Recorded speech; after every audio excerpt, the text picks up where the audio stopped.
माघ मास महात्म 14वां अध्याय।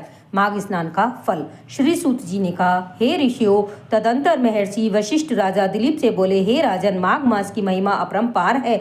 माघ मास में स्नान पवित्र यज्ञों के समान सर्वश्रेष्ठ है। अनेकानेक दानों व शुभ कार्यों का फल माघ स्नान से तुरंत प्राप्त हो जाता है। माघ मास में स्नान, ध्यान व दान से सद्गति प्राप्त होती है। पिछले पापों का नाश होता है। घोर पापी मनुष्य भी यदि मकर के सूर्य में माघ स्नान करता है तथा विष्णु तथा शिव की आराधना करता है तो उसके तमाम पापों का संतापों से मुक्ति होकर सद्गति को प्राप्त होता है।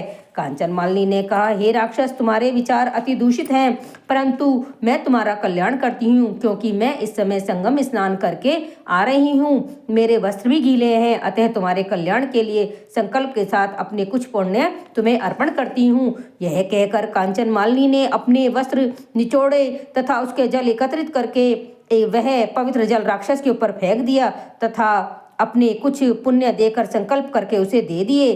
कांचन मालिनी के पुण्यदान से चमत्कार हो गया। राक्षस तुरंत ही पाप योनि से मुक्त हो गया तथा देव योनि की ओर अग्रसर हो गया।